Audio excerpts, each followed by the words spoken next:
네, 수백억 원대의 군 정찰용 무인기 사업 추진 과정에서 석연치 않은 의혹이 발견됐습니다. YTN이 입수한 관련 문건을 보면 무기 중개업체에 군사 기밀이 대거 유출된 정황이 드러났는데요. 방위사업청이 이 같은 사실을 알고도 사업을 추진했다는 의혹마저 일고 있습니다. 권민석 기자가 단독 보도합니다. 최대 52시간 동안 상공을 날며 지상 목표물을 감시할 수 있는 이스라엘 IAI사의 정찰용 무인기 헤론입니다. 방위사업청은 지난해 12월 서북도서와 수도권 접적 지역 감시를 위해 400여억 원을 들여 올해 말까지 헤론 석 대를 실전 배치하기로 했습니다. 그런데 사업 과정에서 국내 무기 중개업체의 군사기밀이 대거 유출된 정황이 포착됐습니다. 지난해 10월 IAI사의 국내 에이전트인 모 업체 회장은 방위사업청 무인기 사업팀이 편파적으로 일을 처리한다며 방사청장에게 투서를 보냈습니다. 그러면서 육군본부 시험평가단만 알 수 있는 비공개 평가 기준을 보란듯이 투서에 기술했습니다.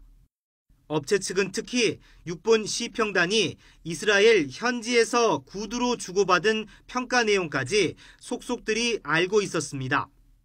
경쟁업체가 어떤 기준을 충족하지 못했는지는 물론 방사청 내부 문건 번호까지 적시했습니다.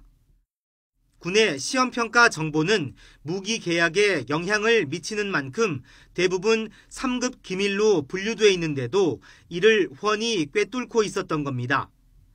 누군가 업체에 정보를 갖다 주었을 가능성이 제기되는 대목입니다. 이 때문에 방위사업청은 지난해 10월과 지난달 기밀 유출 우려가 있다며 2차례에 걸쳐 군 검찰에 직접 수사를 의뢰했습니다. 구두 협의 내용까지 무게중개상이 내용을 다 알고 있었다는 거거든요. 놀라움을 감출 수가 없고 현재 유출된 정보뿐만 아니라 다른 기밀 유출 여부에 대해서도 빠른 조사가 필요하다고 생각합니다. 방사청은 이런 논란에도 불구하고 예정대로 사업을 진행해 지난해 12월 이 업체를 내세운 IAI사를 최종 사업자로 선정했습니다. 기밀 유출 가능성만으로는 입찰 자격을 제한할 수 없었다는 게 그 이유입니다.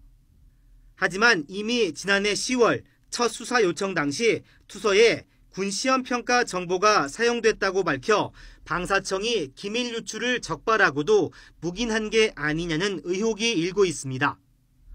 YTN 권민석입니다.